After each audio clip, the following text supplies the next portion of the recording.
On Christmas Day, my daughter gave me her gift, with a sweet smile, her husband's $400,000 debt.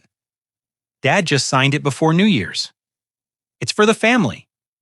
I smiled, signed it, and then gave them my gift. She opened the box and screamed so loudly that she almost fell over. You won't believe what was inside. Before continuing, subscribe to the channel and write in the comments what time it is in your region right now. The voice drifted through the crack in Regina's bedroom door, and I froze halfway up the stairs with a basket of laundry. No, seriously, Amber, it's perfect, my daughter said. That particular laugh in her voice that I hadn't heard since high school, the one she used when she'd gotten away with something clever. We presented as a gift and opportunity for him to help family. Dad won't be able to say no. You know how he is about responsibility and all that crap. I set the basket down silently. My hands weren't shaking yet. That would come later. Justin's $400,000. Yeah, the whole thing. We frame it as him co-signing, but really we're transferring the liability. Dad's got the credit score, the house equity. Banks love guys like him. Stable, boring, predictable. She laughed again. He'll think he's being noble. The great Leonard Crawford saving his little girl one more time. The walls of my own house suddenly felt foreign. 42 years I'd worked in banking, catching fraudsters, who played exactly these games. Pattern recognition, they called it, spotting the manipulation before it landed. And here I was standing in my hallway, listening to my only daughter plot to hang a noose of debt around my neck and call it a Christmas present. By New Year's, we'll have the paper signed, then we can breathe again. Maybe even that Cabo trip we wanted. Put it on his card while we're at it. Her voice dropped lower, conspiratorial. Honestly, he owes us. 3 years we've been temporarily living here. That's worth something, right? I picked up the laundry basket, walked back down the stairs. My reflection in the hallway mirror showed the same face as this morning. Gray hair, reading glasses hanging from my collar, the deep lines around my eyes that came from 4 decades of scrutinizing financial statements. But something behind those eyes had shifted, hardened. In the kitchen, I folded towels with mechanical precision. Regina came down 20 minutes later, all smiles. Dad, I didn't know you were home. Want some coffee? That'd be nice, honey. She moved around the kitchen with practiced ease, pulling out the expensive beans she'd bought last week, $40 a pound. For someone with no money, she sure knew how to spend it. Justin and I were thinking we should do something special for Christmas this year. Really make it memorable. She handed me a mug, her eyes bright, with what I'd once thought was love. Now I saw it for what it was. Calculation. We have a surprise for you. A surprise? How thoughtful. She didn't catch the flatness in my tone. Why would she? In her mind, I was just Dad, reliable pushover dad who'd never once told her no when it mattered. You're going to love it. It's very meaningful. I sipped the coffee. It was excellent. Of course, everything about their lifestyle was excellent. The question was who was really paying for it.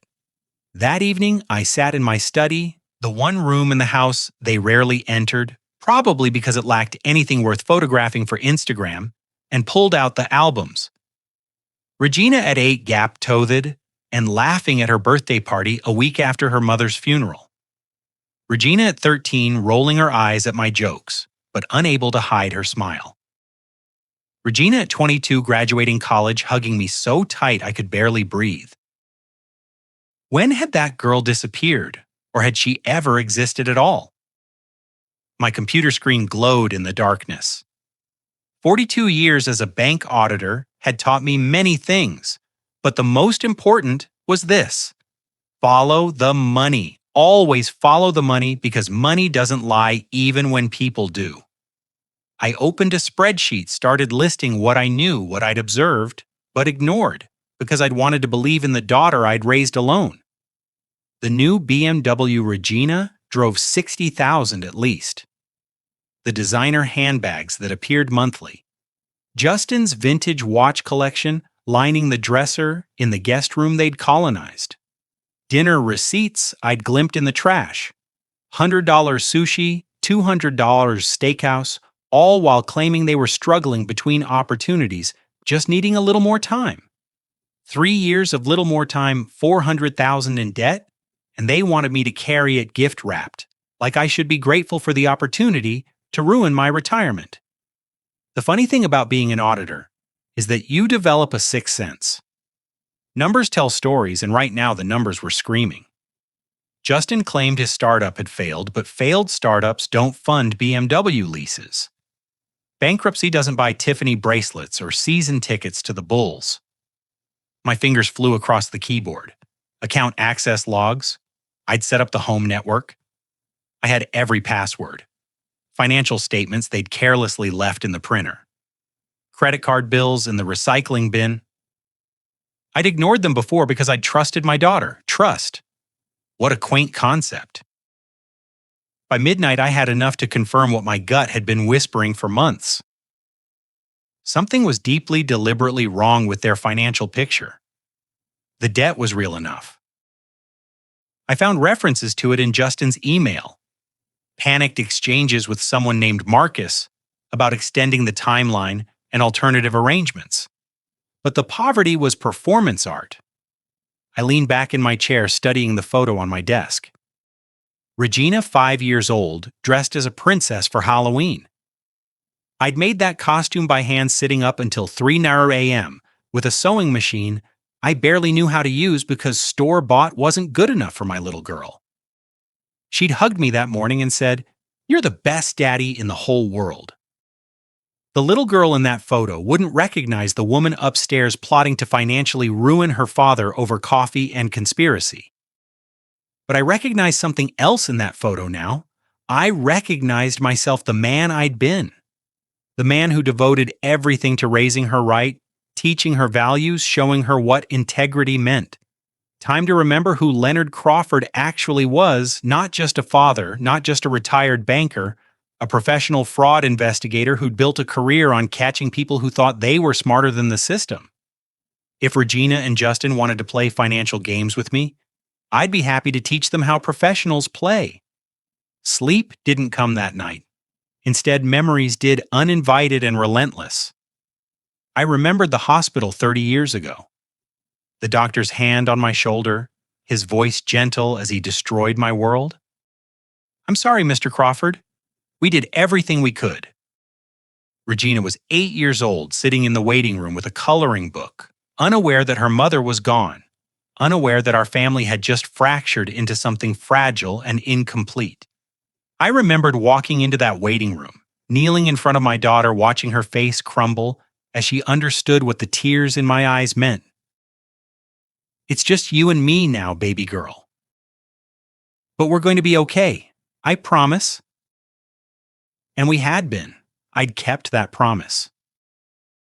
Learned to braid hair by watching YouTube videos at midnight. Attended every school play, every parent-teacher conference, every soccer game, even though my knees achy from sitting on those metal bleachers. I taught her to ride a bike, to drive a car, to balance a checkbook. I'd stayed up with her through heartbreaks and homework meltdowns.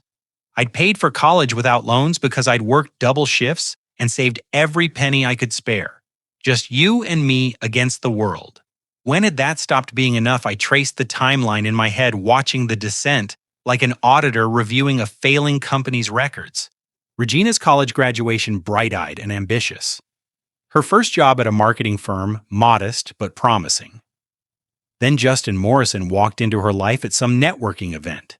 Tall, confident, full of big ideas and bigger promises. Entrepreneur, he called himself. I called him something else. But I'd kept it to myself because Regina glowed when she talked about him. The wedding was small, Justin's idea. Intimate, he said.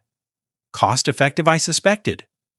I'd paid for it anyway, given them a check for $10,000 as a wedding gift. Start your life right. I told them they'd started something. All right.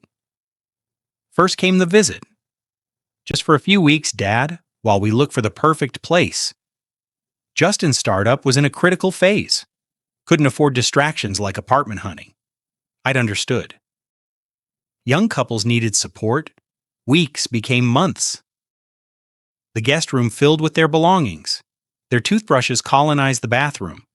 Their groceries crowded my refrigerator. Expensive organic everything, while I'd spent 40 years buying store brand. "We're so close to a breakthrough," Justin would say over breakfast, scrolling through his phone. "The investors are really interested, just need a little more runway." 6 months became a year. Regina stopped talking about apartments, started talking about our house, like she'd always lived here. Justin's office calls echoed through the walls, always promising, always optimistic, never actually closing deals. I'd raised concerns once, just once. Regina's eyes had filled with tears. "I thought you wanted to help us, Dad. I thought family mattered to you. Mom would have understood." That had shut me up because she knew. They both knew that invoking her mother was the nuclear option, the thing I couldn't defend against.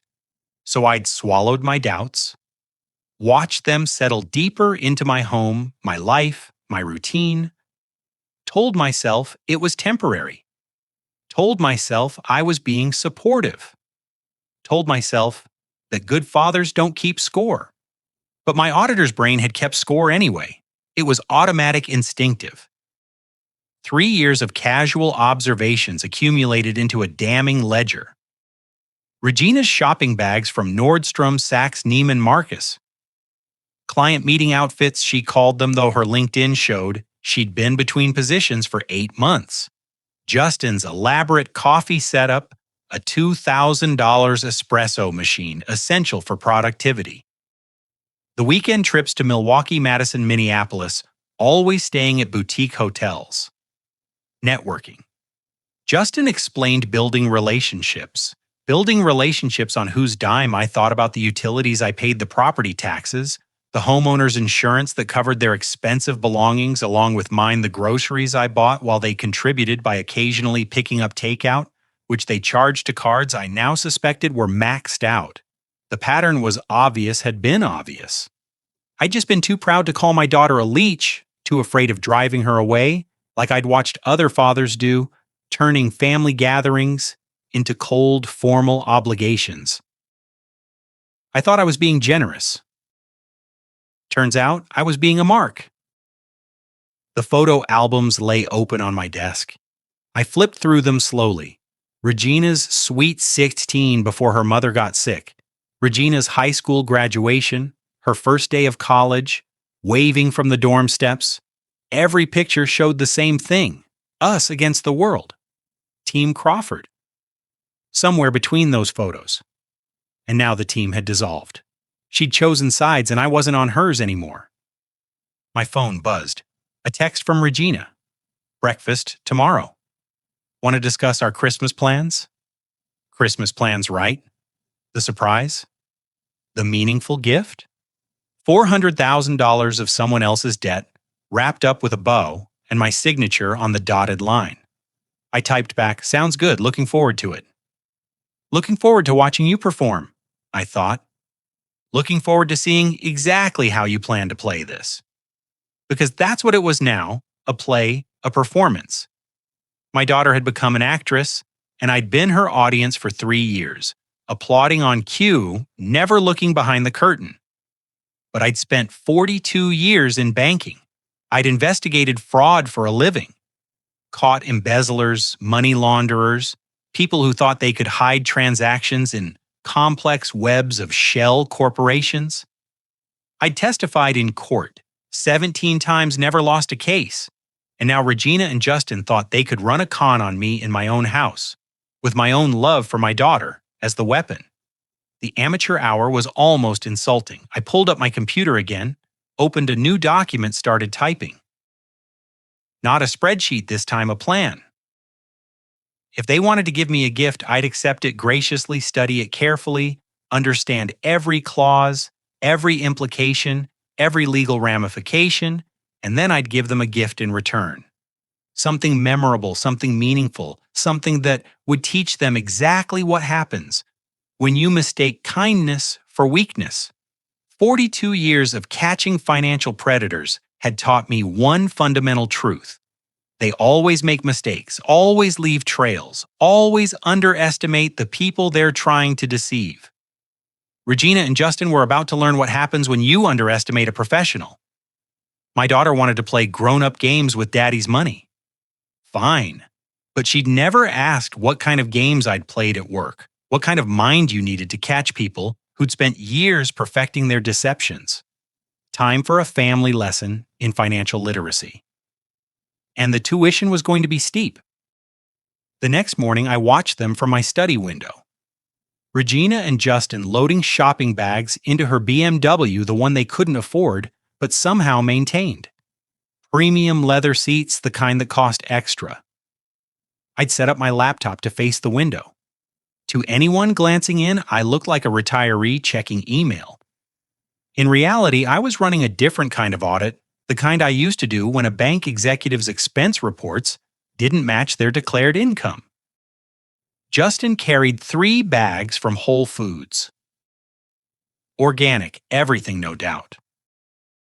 I checked their contribution to household expenses last month, $200. My grocery bill for the same period, $800. The math didn't math, as Regina's generation liked to say, but the real education came from watching them when they didn't know I was watching. Did you see his face last night? Regina's voice carried through the open kitchen window. When I mentioned the surprise, he looked so hopeful. Justin's laugh like a puppy waiting for a treat. God, I almost felt bad. Almost. She paused. You think he suspects anything, Leonard, please? The man still uses a checkbook. He probably thinks we're just going through a rough patch. I zoomed in on the computer screen. My network monitoring software showed their devices connected to my Wi-Fi. Every website, every login, every careless digital breadcrumb they'd left behind. They thought I was technologically illiterate. Funny assumption for a man who'd spent the last decade of his career catching cryptocurrency fraud. Over the next 3 days, I compiled what I'd privately started calling the Morrison File. It started with the obvious. Justin's LinkedIn profile claiming he was CEO of a consulting firm. I ran the business registration file 2 years ago. 0 tax returns, 0 reported income. The company existed only on paper, a vanity card for networking events. Then Regina's credit cards. She'd been careful. I'd give her that. 3 cards under her maiden name. Total balances $90,000. Minimum payments consistently late. Collection notices buried in her email, which she'd carelessly set to auto-forward to the family printer when she'd first moved in. I pulled one notice from my filing cabinet, a letter from Capital One, dated 6 months ago. Your account is seriously past due. She'd printed it crumpled, it thrown it in the recycling bin. I'd retrieved it during one of my trash consolidation routines.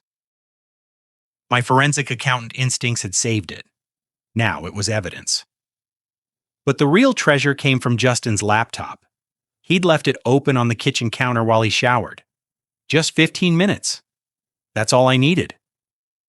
His email told a fascinating story. There was Marcus, apparently a former business partner, who'd been sending increasingly aggressive messages about the $400,000. You said you'd handle this, Jay. I'm not going to prison because you got greedy. Prison, interesting word choice. I kept digging. Found spreadsheets Justin had created. Tracking expenses I recognized. Designer coffees, $3,000 annually. Gym memberships, $4,000. Regina's essential salon visits, $6,000. All while they'd been claiming poverty, asking me to cover utilities, insurance, property taxes. The financial literacy course was my favorite discovery. Building wealth after bankruptcy. 12 weeks, $800. Apparently, Justin was taking expert advice on how to look broke while hiding assets. The irony was so thick, I actually laughed out loud. My daughter's husband studying how to fake financial hardship, while living rent-free in my house preparing to dump his debt on me like a bag of flaming trash on a doorstep. I watched them that evening at dinner. Really watched with the eyes of an investigator, not a father. Regina's performance was Oscar-worthy, sighing over her phone. Another rejection email. The job market is so brutal right now. She'd applied to exactly 3 positions in 6 months. I knew because I'd checked her LinkedIn activity. Meanwhile, her Instagram, which she'd foolishly not set to private, showed her at last week's Hamilton Tickets Orchestra seats $300 each. Dollars. We're trying so hard, Justin added, pushing food around his plate. But every time we get ahead, something knocks us back, something being their unwillingness to live within their means. But I nodded sympathetically, played my part. I'm sure something will break your way soon, I said. Actually, Dad, we wanted to talk to you about that. Regina reached across the table, touching my hand. We've been thinking about Christmas. The surprise you mentioned exactly? We've been planning something that could really help all of us. A family investment, sort of. Family investment. Creative phrasing for we're about to screw you. Sounds intriguing, I said, keeping my voice neutral. After they went upstairs, I returned to my study, pulled up the file I'd been building. $650,000 in total debt between them. That's what I'd uncovered so far. Justin's $400,000 was just the headline act. Regina's credit cards. Justin's personal loans. A car lease he defaulted on. 2 maxed out lines of credit. They weren't drowning. They were already underwater, frantically waving at me from the bottom of the pool, expecting me to jump in and drown with them. But here's what they'd missed in their careful calculations. I wasn't the soft touch they'd imagined. Kindness isn't weakness. Generosity isn't stupidity. And 42 years of catching financial criminals had taught me exactly how people rationalize theft from those who trust them. First rule, they always believe their own lies. Justin genuinely thought he was an entrepreneur, not a failure. Regina actually believed she deserved this lifestyle, that my money was somehow already hers. Second rule, they always underestimate their marks. They saw a grieving widower who'd spoil his only daughter. They missed the predator who'd built a career on pattern recognition and evidence gathering. Third rule, they always leave trails. Always. I opened a new document, started typing, not a list this time, a timeline. Every lie, every manipulation, every false promise over 3 years dated, sourced, cross-referenced. By the time I finished, dawn was breaking over Evanston. My coffee had gone cold, my eyes burned. But I had something more valuable than sleep. I had the complete picture of their deception, and I was ready to start building my response. Margaret Stevens's law office sat in a restored brownstone in downtown Chicago, all dark wood and leather chairs that whispered old money and older wisdom. I'd found her through a former colleague who'd needed a ruthless divorce attorney. If you want someone who plays by the rules but knows every loophole, he'd said, Margaret's your fighter. Mr. Crawford? She stood as I entered, mid-50s. Steel gray suit handshake like a vice grip. Your voicemail was cryptic. I need to discuss a hypothetical situation. Her eyes narrowed slightly. In her profession, hypothetical meant definitely happening, but I need plausible deniability. Of course, please sit. I laid out the scenario. Change no names. This wasn't actually hypothetical, and we both knew it. A daughter and son-in-law, living in my home, mounting evidence of financial deception, an incoming request to co-sign significant debt. Margaret listened without interrupting, taking occasional notes in precise handwriting. When I finished, she was quiet for a moment. How old are you, Mr. Crawford? 67. Then you need to know something. Illinois has strong laws regarding financial exploitation of elderly individuals. Anyone over 60 can claim protection under the Elder Abuse and Neglect Act. What you're describing manipulation to assume debt under false pretenses? That's not just morally wrong, it's potentially criminal. Criminal financial exploitation? If they're deliberately misrepresenting their financial situation to coerce you into taking on debt, that's fraud. Add in that you're over 60 and they're living in your home. A prosecutor could make a compelling case. I hadn't considered that angle. I'd been thinking civil law property rights contract obligations. Margaret saw something darker. What would you need, I asked, to prove exploitation documentation? Evidence of their true financial state versus what they're claiming. Proof of intent to deceive, the more concrete the better. If someone had that evidence hypothetically, what could they do with it? Margaret smiled. It wasn't a warm smile. It was the smile of someone who'd seen people try to play games with other people's lives and had learned to enjoy watching justice unfold. Hypothetically, they could protect themselves, legally, change estate documents, establish eviction proceedings if necessary, and if they wanted to be really thorough, they could report suspected fraud to appropriate authorities. The IRS, for instance, takes a very dim view of hidden assets during debt negotiations. We talked for another hour. By the time I left, I had a roadmap. Not just for protecting myself, for ensuring that Regina and Justin faced actual consequences for their choices. 3 days later, I met Darlene Parker at a coffee shop in Lincoln Park. My contact at the bank had recommended her. Best financial investigator I know. If there's money hidden, she'll find it. Darlene was younger than I expected, early 40s, dressed like she was heading to a CrossFit class, laptop bag covered in travel stickers. She ordered an espresso that could have stripped paint. "Your son-in-law sounds like a piece of work," she said after I'd outlined the situation. "Not my son-in-law, my daughter's problem." She grinned. "I like you already." "Okay, here's what I can do." 3 days full financial workup. I'll need names, dates of birth, social security numbers if you have them. Would it be legal for me to provide that information? You're the homeowner. They're living in your house. You have legitimate concern about their financial stability affecting your property. Plus, Illinois is funny about elder financial exploitation. People in your age bracket get certain protections. She sipped her espresso. "I'm not saying you should provide the information.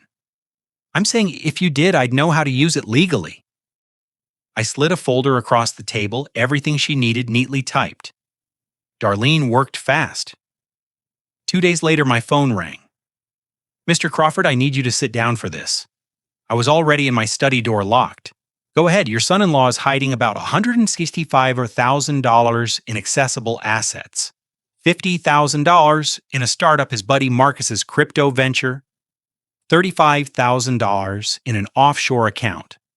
Probably set up when he thought he was going to be the next tech billionaire. And here's the interesting part. He sold his stake in a sports memorabilia business for $80,000 2 months ago. Hasn't declared it anywhere. $80,000. I wrote the number down while claiming bankruptcy. Gets better. Your daughter has been opening credit cards under her maiden name. Might be technically legal, but the banks don't know she's married. That affects credit evaluation in those cards. She's defaulting, strategically making minimum payments just enough to avoid lawsuits, but never actually reducing the principal. How much total between both of them?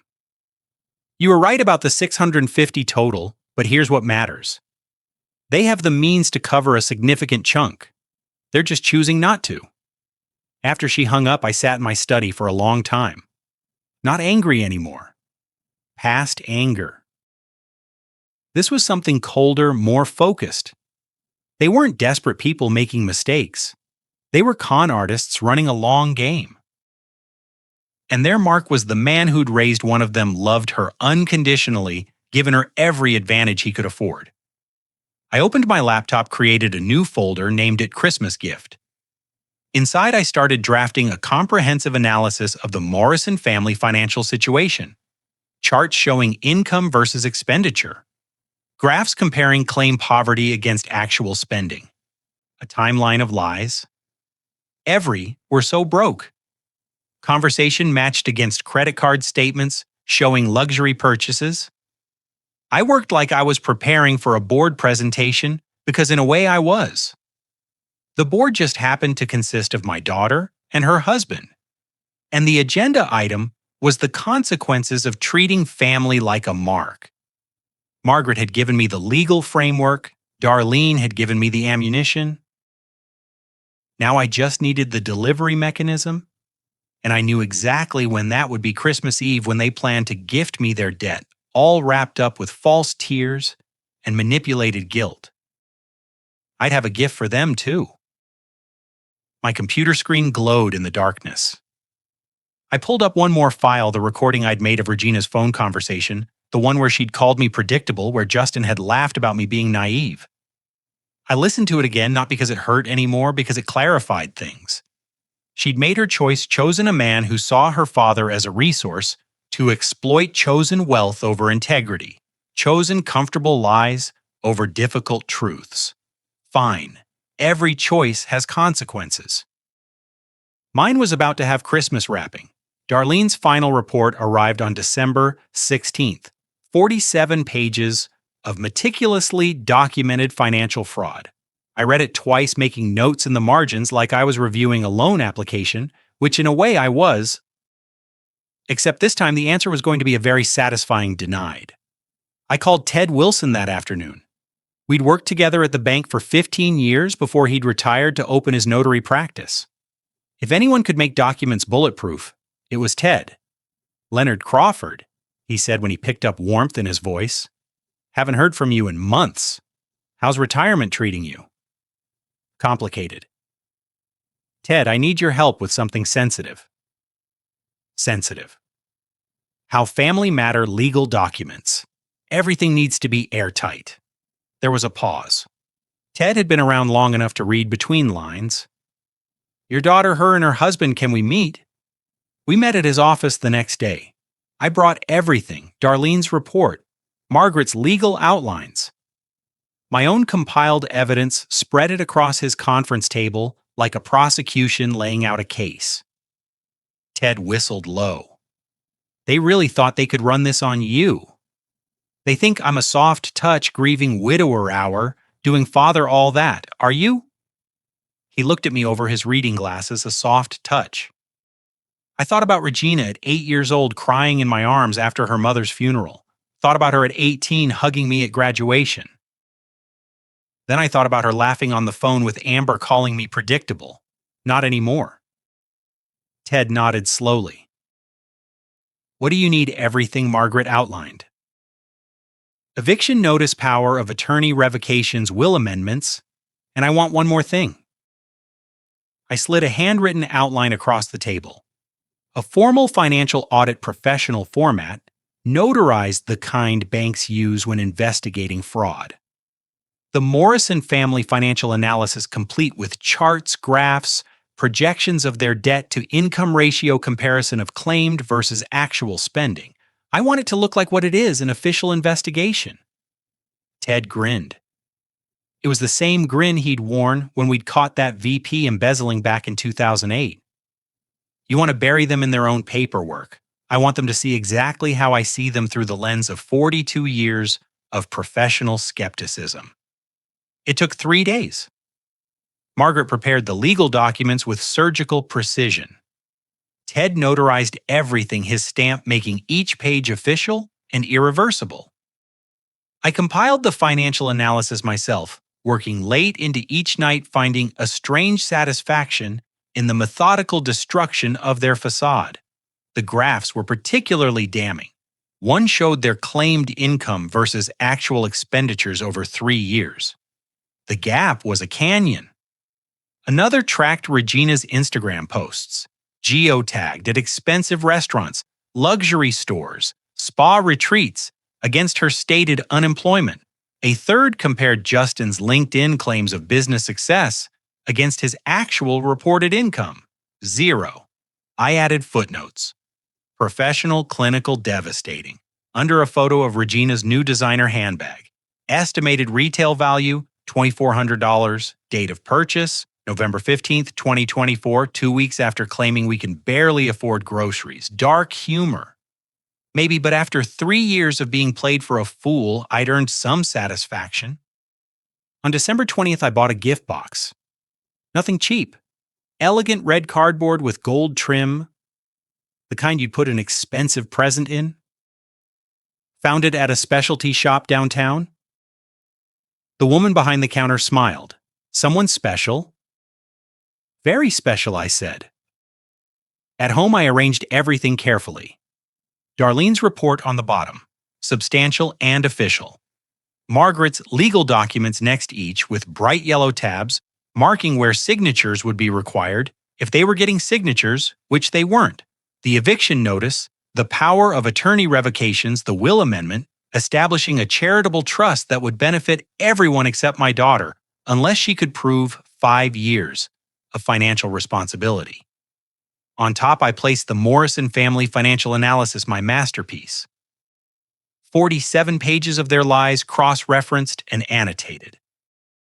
The cover page looked like something from a Fortune 500 boardroom. Comprehensive Financial Investigation Morrison Family Unit, prepared by Leonard Crawford, Senior Bank Auditor, retired December 2024. And then because I couldn't help myself, I added the finishing touches. A toy calculator from the dollar store. Bright plastic, the kind you'd give a child learning arithmetic. And a book I'd found at a used bookstore. My first million teaching kids about money, published in 1997, with cartoon illustrations of smiling piggy banks. I tucked them on top, wrapped the whole thing in tissue paper, tied it with a red silk ribbon. Regina and Justin's gift to me was going to be $400,000 of debt disguised as family obligation. My gift to them was going to be the truth, wrapped in irony and sealed with legal consequences. I stored the box in my study closet behind old tax returns, where neither of them would think to look. Every time I passed that closet over the next 3 days, I felt a small smile. Not satisfaction yet. That would come later. This was anticipation, the feeling a chess player gets when they see checkmate forming 3 moves ahead. They thought they knew how this game ended. They thought they'd written the script. Desperate daughter, loving father, inevitable rescue. But they'd forgotten something crucial. They'd forgotten that I'd spent 4 decades studying how people tried to cheat systems, how they rationalized theft, how they always underestimated the person they were trying to con. December 23rd arrived cold and clear. Christmas music played on the radio. The house smelled like Regina's expensive pumpkin candles. Purchased no doubt with credit she had no intention of paying back. I went to my study one last time before dinner. Looked at the photos on my desk. Regina through the years smiling at the camera, trusting that her father would always be there to catch her. I'd always believed I was raising her to be independent, strong, capable of standing on her own. Turned out I'd accidentally raised someone who thought standing on someone else was easier. Time to correct that lesson. I picked up the gift box, felt its satisfying weight, carried it downstairs and tucked it under the Christmas tree, hidden behind the larger presents they'd arranged, probably empty boxes for show. Tonight they were going to ask me to shoulder their burden, and I was going to give them mine. The dinner table looked like something from a magazine spread. Regina had outdone herself. Candles, cloth, napkins, the good china we usually only used for Thanksgiving. Festive and warm and completely artificial, like a stage set for a play about happy families. Justin carved the roast. I'd paid for that too, I noted with theatrical precision. "This is nice," he said, smiling at Regina. Having a real family dinner feels like the old days. What old days? The ones where they moved in temporarily and never left. But I kept my face neutral, playing my part. "It's lovely," I agreed. "Regina, you've really made everything special." She beamed, reached across to squeeze my hand. "You deserve it, Dad, after everything you've done for us." The irony was so thick I could taste it. Everything I'd done for them included providing free housing, paying utilities, covering property taxes, buying groceries they supplemented with luxury items charged to hidden credit cards. But sure, I deserved a nice dinner. We made it through the meal with pleasant small talk weather sports, carefully avoiding any mention of jobs, money, or the future. I watched them exchange glances, little nods of coordination. They'd rehearsed this, probably spent hours planning the perfect approach. Finally, as Regina served coffee, expensive beans naturally, Justin cleared his throat. Leonard, Regina, and I wanted to talk to you about something important. Here we go.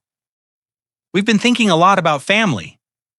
Regina added, her voice taking on that earnest quality she'd perfected, about what it means to be there for each other. I sipped my coffee, said nothing. Let them work for it. Things have been rough lately, Justin continued. I won't lie to you. My business ventures haven't panned out the way I'd hoped, and the market's been brutal.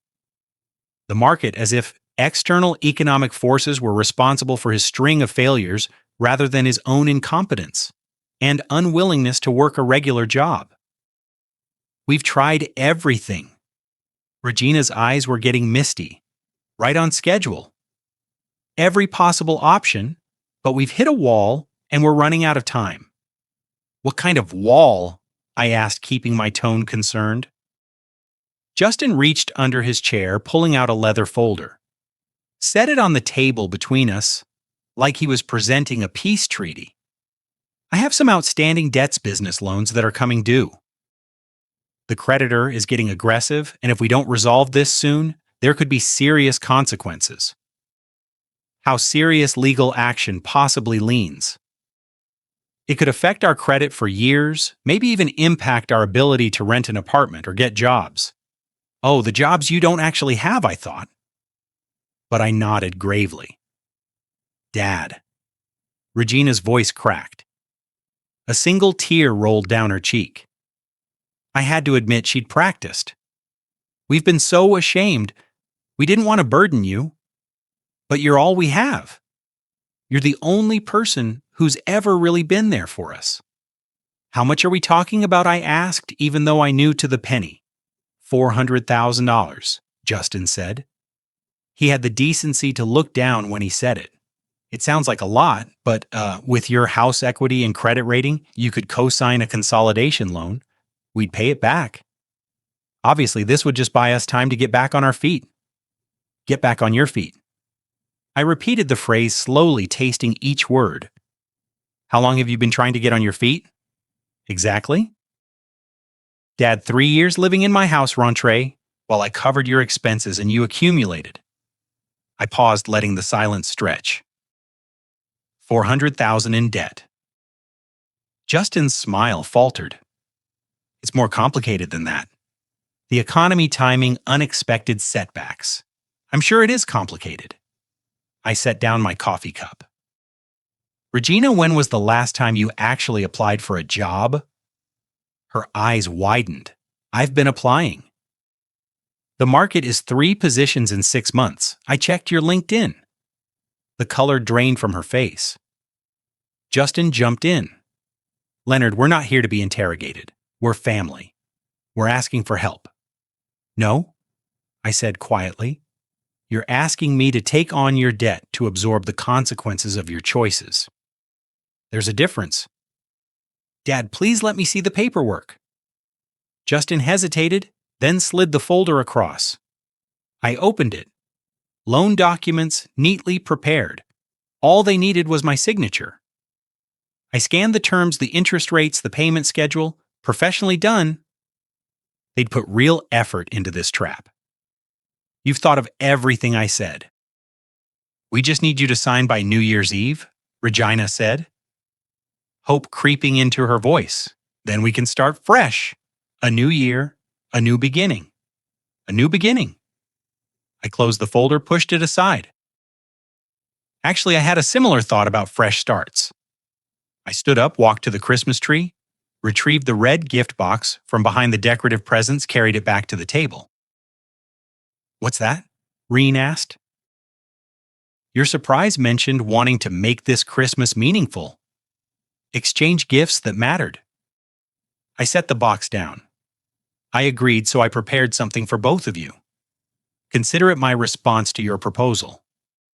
Justin's brow furrowed, but Regina was already smiling, maybe thinking I'd folded, that I was presenting my agreement in some sentimental way. Justin reached for the box, pulling off the ribbon.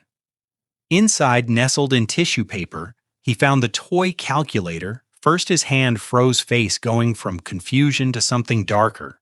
He lifted it out slowly, like it might bite him. "What is this?" "Keep looking," I said pleasantly. "There's more." Regina pulled out the children's book. My first million teaching kids about money. She stared at the cartoon piggy bank on the cover, color rising in her cheeks. "Dad, I don't understand. Keep going." Justin's hands shook slightly as he moved the tissue paper aside. Found the first document, began reading the title aloud, his voice getting quieter with each word. Comprehensive Financial Investigation, Morrison Family Unit. The room went silent except for the Christmas music still playing softly from the living room. Some choir singing about peace on earth. Regina grabbed the document, scanning the first page. I watched her face cycle through emotions: confusion, disbelief, recognition, horror. Her hands started trembling. "You investigated us." Her voice came out small, broken. "I audited you," I corrected. "There's a difference. Investigation implies suspicion. Audit means I had evidence and wanted to verify its scope." Justin was flipping pages now, seeing his hidden assets laid out in neat columns. The offshore account, the startup stake, the undeclared business sale. His face had gone the color of day-old oatmeal. He started, then stopped, started again. "You can't just page 15 is particularly interesting," I said, conversationally. "That's where I detail your claimed bankruptcy against your actual hidden assets. $165,000, give or take. Funny thing to forget about when you're asking your father-in-law to absorb $400,000 in debt." Regina was crying now. Real tears, not the performative ones from earlier. "You spied on us, invaded our privacy. I lived in my own house and observed what you carelessly left visible." "There's a legal distinction." I gestured to the box. "But there's more. The really good stuff is underneath." Justin's hands were trembling now as he pulled out the next layer of documents. The eviction notice sat on top, official and irrevocable, with Margaret's firm's letterhead making it absolutely legal. "Notice of termination of tenancy," he read aloud, his voice cracking. "You're kicking us out, 90 days as Illinois law requires. You have until March 24th, 2025 to vacate the premises. That's more than fair considering you've been living here rent-free for 3 years. Regina snatched the paper from him, scanning it frantically. "Dad, you can't do this. This is our home." "My home," I corrected gently, "which I've generously shared while you accumulated $650,000 in debt and hid $165,000 in assets. Keep reading, there's more." They dug deeper. Found the power of attorney revocations. Regina had been able to access my medical records, make certain financial decisions in emergencies. Not anymore. Found the will amendment establishing a charitable trust. Regina's face went white as she read the conditions. "A trust you're leaving everything to charity, not quite. Read the fine print.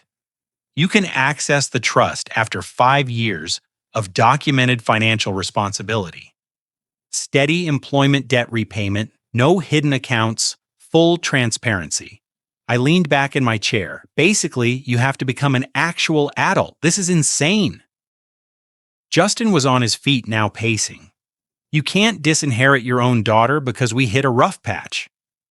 "Rough patch?" I laughed, and it came out sharp and cold. "A rough patch is losing a job. A rough patch is unexpected medical bills.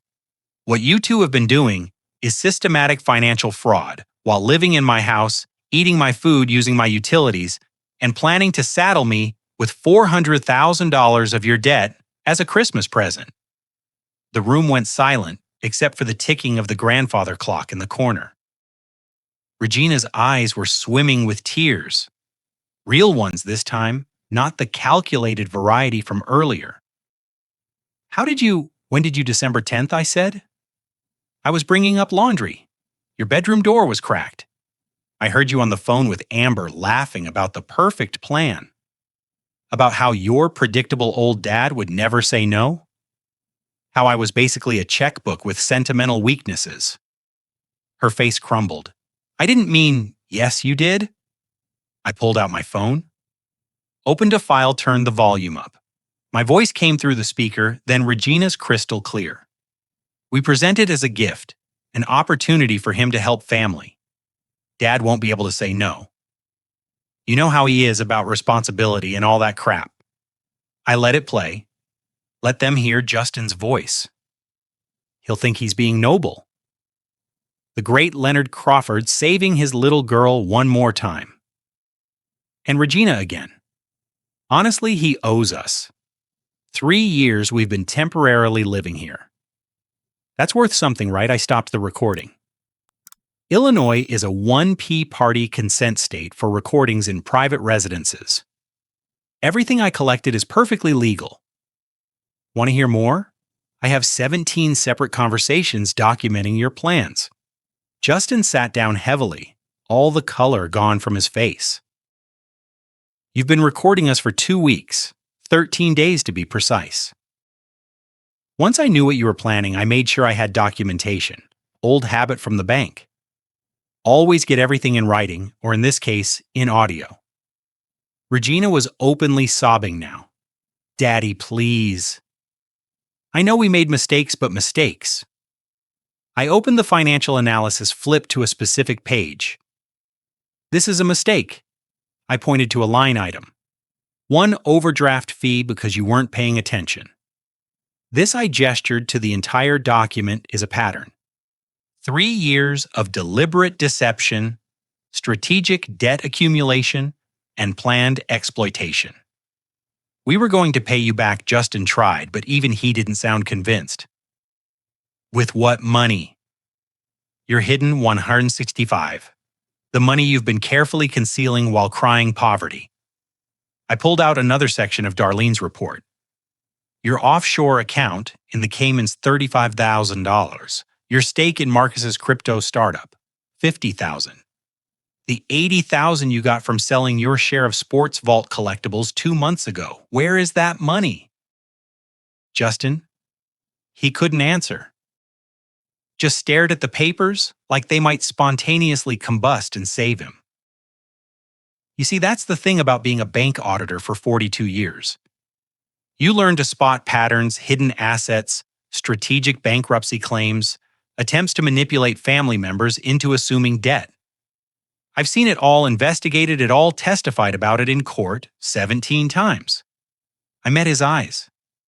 I never lost a case. This isn't court, Regina whispered. Not yet, I agreed. But there's one more document in the box you haven't found yet. Bottom right corner. Justin's hand shook as he pulled it out. Notice of suspected financial fraud to the Internal Revenue Service, he read aloud. You reported us to the IRS. I reported unreported income, hidden assets, and potential tax evasion. They'll investigate, and if they find what Darlene found, and they're very thorough. You'll face audits, penalties, possibly criminal charges. I paused, though I suppose you could use that financial literacy course you've been taking, Building Wealth After Bankruptcy. Ironic title given the circumstances. Regina looked up sharply. You knew about that too. I know everything, every purchase, every lie, every calculated manipulation. That's what I've been doing for 13 days. While you two rehearsed your Christmas sob story, I was building a case. I gestured to the box, and there it is. 47 pages of your choices, consequences included. The grandfather clock chimed 9. Christmas music still played faintly from the living room. Silent night, holy night. All is calm, all is bright. Except nothing was calm in this dining room. Nothing was bright in their futures. Justin stood up, hands balled into fists. You can't do this. You're destroying your own daughter over money. No, I said quietly. You're destroying yourselves. I'm just documenting it and ensuring I don't go down with you. Regina looked at me, mascara running, voice broken. What happened to you? When did you become so cold? I thought about that, really considered it. December 10th, I said finally. The moment I heard my daughter laugh about manipulating me. The moment I realized you weren't asking for help. You were running a con on your own father in his own house. I stood up, began gathering the documents. I raised you better than this, Regina. Your mother would be ashamed. It was a low blow. I knew it. But it was also true. Get out, Regina, said voice venomous. If you hate us so much, get out. This is my house, I reminded her. But don't worry, you have 90 days to find accommodations. I suggest you use some of that hidden 165 to secure a deposit. I left them sitting there surrounded by the ruins of their plan, holding their Christmas gift of consequences. In my study, I poured myself 2 fingers of scotch. My hands were steady. My conscience was clear. They'd wanted to give me their burden. I'd given them the truth. Fair trade. The next morning, Christmas Eve, I woke to raised voices downstairs. I took my time getting ready, brushing my teeth, making coffee. Let them stew. Let them plan. I'd already anticipated every move they might make. When I came down, they were waiting in the kitchen. Regina's eyes were red but determined. Justin looked like he hadn't slept, jaw tight with suppressed rage. We need to talk, Regina said. All right. She took a breath-shifted tactics. This was the approach I'd expected first. Emotional manipulation. Dad, I know last night was a lot. But I need you to understand something. Everything we did, every choice we made, it wasn't about hurting you. We were desperate. Desperate people don't buy 1,000 handbags. That was before 2 weeks ago. Regina, your Instagram shows it. Date stamp and everything. She flinched, regrouped. Fine. We made mistakes. But you raised me, Dad. You know me.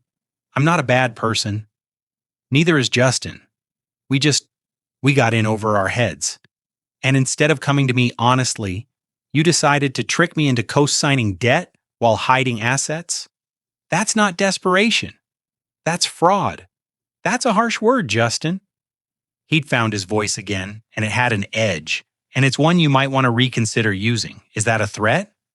It's a reality check. You investigated us. Fine. But you did it by accessing our private computers, our emails, our accounts, without permission. That's a legal search and seizure. We could sue you for invasion of privacy. I sipped my coffee. You could try. Illinois law is pretty clear about homeowners' rights regarding devices connected to their network. You signed an acceptable use policy when you set up your laptops here 3 years ago. Remember, it was part of my insurance requirement. I hadn't required any such thing, but they'd been too careless to remember what they'd signed. Plus, anything left in common areas of the house is fair game. You left documents on the kitchen counter, in the printer, in the recycling bin. Justin's jaw worked. He wasn't used to people being more prepared than him. Even if that's true, he pressed, you can't just report us to the IRS based on speculation. That's harassment, malicious prosecution. I reported suspected tax fraud based on documented evidence gathered by a licensed financial investigator. The IRS will make their own determination. If you've got nothing to hide, you've got nothing to worry about. I set down my coffee cup. But we both know that's not the case. Regina tried again, voice cracking. What about family, Dad? What about forgiveness? All those years you raised me, all those lessons about love and loyalty, were they meaningless? Not meaningless, just apparently wasted on you. It hurt to say, but it was true. But it was, I taught you about responsibility, integrity, earning what you have. You learned something else entirely. From who she was getting angry, now defensive? From you, you're the one who taught me that money solves everything. Every problem I had growing up, you threw money at it. Dance lessons, college, my wedding. I gave you opportunities I corrected. I never taught you to steal. And that's what you were trying to do. Steal my financial stability, my retirement security, my equity. You just wanted to call it helping families so you could sleep at night. Justin stood abruptly. You know what, fine? You want to play hardball? We'll get a lawyer, challenge the eviction, challenge the recording, challenge everything. Good luck finding one who will take your case when you can't pay the retainer. His face went red. We'll figure it out with your hidden assets. Go ahead. Spend that $165 on legal fees. Watch how fast it disappears, and then the IRS will come asking where you got it, since you never declared it. I smiled. Either way, I win. The doorbell rang. Perfect timing. That'll be Margaret Stevens, I said. I asked her to drop by this morning. Thought you might try something like this. Margaret entered with her briefcase and professional composure. Good morning, everyone. Leonard mentioned you might have questions about the legal documents. How convenient. Justin sneered. You called your lawyer. I called my attorney. I corrected. There's a difference. Margaret, they're threatening to challenge the eviction and claim my investigation was illegal. Margaret set her briefcase down, pulled out a folder. Mr. Morrison, Mrs. Morrison, let me be very clear. Everything Leonard has done is entirely within Illinois law. The eviction notice provides 90 days exceeding the minimum requirement. The financial investigation was conducted by a licensed professional using publicly accessible records and information obtained legally within Leonard's home. The recordings were made in Leonard's private residence under one-party consent laws. What about elder exploitation? Regina jumped on that. We could claim he's being manipulated, that he's not thinking clearly. You could, Margaret agreed. But elder exploitation laws in Illinois are designed to protect seniors from financial abuse. Given the documentation Leonard has of your attempts to manipulate him into assuming significant debt while concealing assets, such a claim would backfire spectacularly. In fact, you'd be making the prosecutor's case for them. Justin and Regina exchanged glances. Their weapons were being turned against them one by one. This isn't over, Justin said, voice low and threatening. No, I agreed. It's not. You have 87 days left. I suggest you start packing. The next few days were fascinating to watch. Christmas passed in cold silence. Regina and Justin stayed in their room, mostly emerging only for tense, whispered conversations in the kitchen. I kept to my study, working, reading, maintaining my routine. On the 26th, I received a call from Margaret. Leonard, you should know, Justin's creditors just contacted me. They received copies of your financial investigation, the ones showing his hidden assets. Did they now? I sipped my coffee. How did that happen? You already know how? Her voice carried approval. They're filing to seize those assets. The offshore account, the crypto stake, everything. He can't hide anymore. Seems fair. They're owed money after all. That afternoon I heard Justin on the phone in the living room. His voice carried raw with desperation. Marcus, they know about the crypto fund. They know about everything. No, I don't know how they found out. Yes, Leonard's attorney. We need to move it now before they freeze it. Too late for that. Margaret had already coordinated with the creditors. By the time Justin tried to transfer anything, it would all be locked down. The 27th brought more entertainment. I was in the kitchen making lunch when Regina burst in, her phone clutched in her hand, face blotchy from crying. They closed my credit cards, all of them. And my bank is demanding full payment immediately. Which bank? Chase, Capital One, all of them. She shoved the phone at me. They're saying I committed fraud by not disclosing my marital status. But I didn't. I used my maiden name. That's legal. It's legal to use your maiden name. I agreed. It's not legal to deliberately conceal your marital status, to manipulate credit evaluations, especially when your husband has $650,000 in debt. Banks consider that material information. You told them it wasn't a question. You called my banks and told them. Margaret's office sent formal notifications, yes, as part of documenting your financial situation. Banks have a right to know if their risk assessment was based on incomplete information. This is insane. She was shaking now, phone still thrust at me like a weapon. You're destroying us. Actually destroying us over money. Over $400,000 that you could easily afford. $650,000, I corrected. And it's not about the money, Regina. It's about you trying to rob me. Your own father, the man who raised you, who sacrificed for you, who loved you unconditionally. I set down my sandwich. You didn't ask for help? You plotted to trap me? There's a difference. Justin appeared in the doorway. We need to talk, all of us. Now we're talking. No.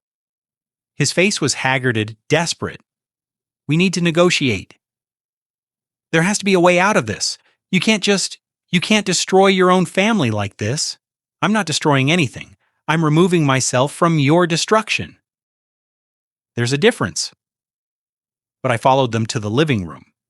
We sat them on the couch, me in my chair, the same furniture where we'd shared 3 years of meals, conversations, the performance of family.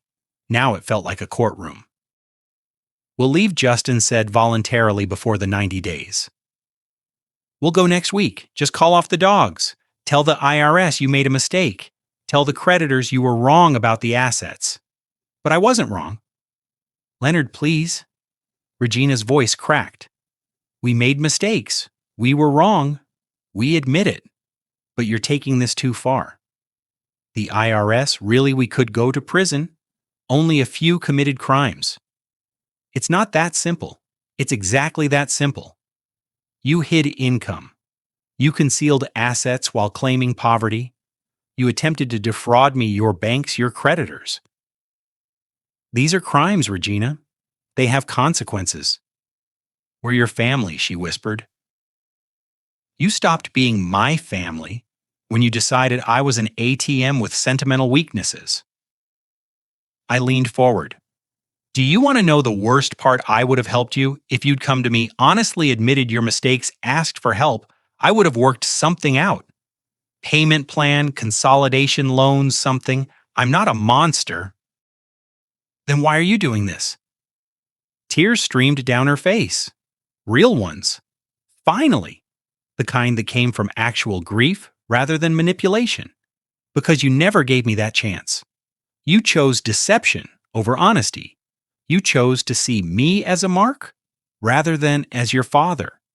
You made that choice, Regina, not me. I stood up.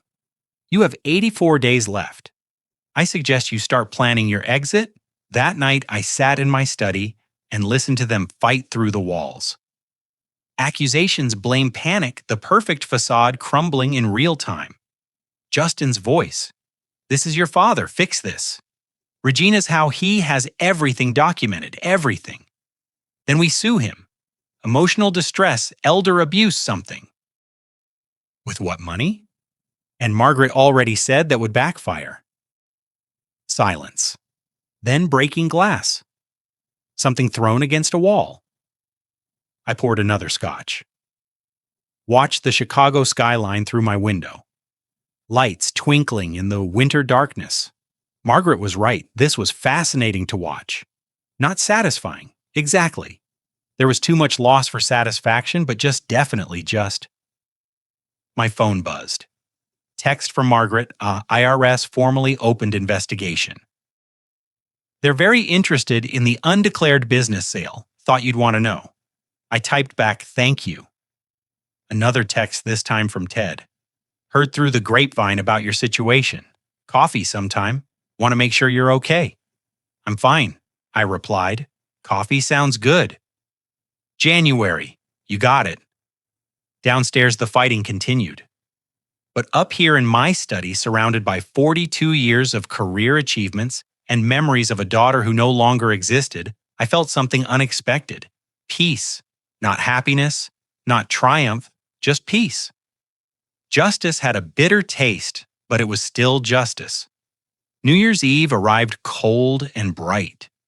Regina and Justin had barely spoken to me in 4 days. They'd found an apartment in Rogers Park. Cheaper neighborhood, much smaller space. I'd overheard Justin on the phone negotiating with his friend Marcus to crash there temporarily until the heat dies down. The heat wasn't going to die down, but I didn't tell them that. I spent the morning in my study while they packed. Boxes appeared in the hallway.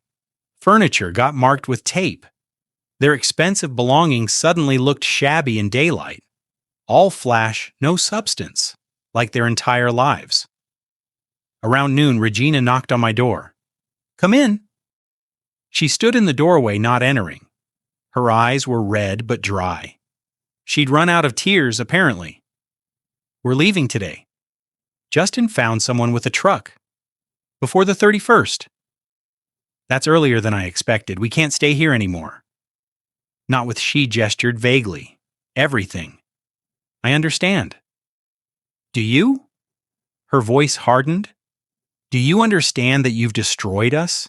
That we're going to lose everything because you couldn't forgive one mistake?" It wasn't one mistake, Regina. It was 3 years of calculated deception culminating in attempted fraud. I kept my voice level. "And you're not losing everything. You're losing access to my money.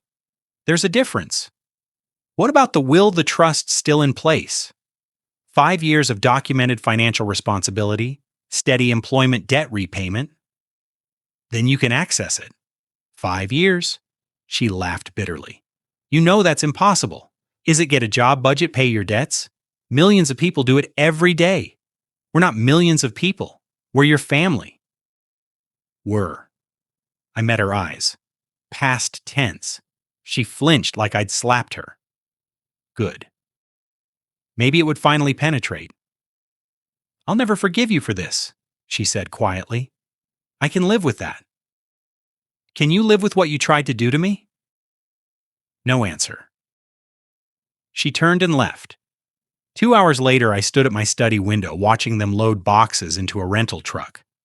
Justin moved with aggressive efficiency, throwing things rather than placing them. Regina worked slowly, mechanically, like a puppet with cut strings. She looked up once, saw me in the window. Our eyes met. I didn't wave, didn't smile, just held her gaze until she looked away. Then they were done. The truck loaded. Justin climbed into the cab. Regina walked toward the house one last time. I thought she might come to the door, might try one final appeal. Instead, she just stood on the walkway, looking at the house, her home for 3 years. The place she'd colonized, exploited, taken for granted. I went downstairs, opened the front door. "Regina," she turned.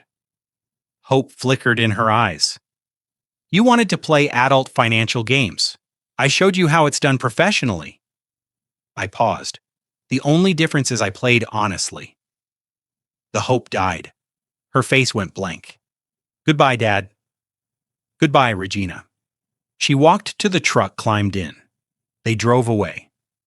I stood on the porch watching until the truck disappeared around the corner. Then I went inside, locked the door, and walked through the suddenly empty house. Their bedroom looked ransacked. Drawers open, trash on the floor, a broken lamp in the corner. I'd have to clean all this, repaint, exorcise the ghosts. In the living room, their gifts still sat on the coffee table.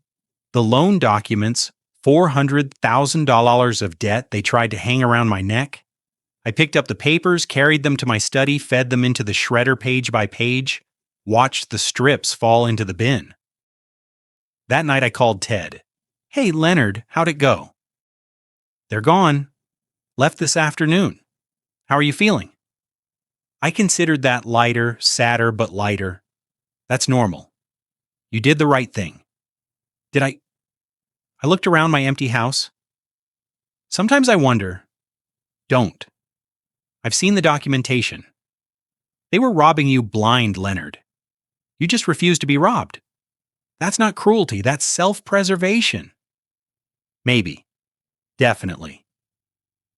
Now listen, Sarah and I are having people over tomorrow night, New Year's Day. Come by. You shouldn't be alone. I'm not sure. Not asking telling. 7 hours 0. Bring wine if you want, but mainly just bring yourself. I smiled despite everything. All right. Thank you, Ted.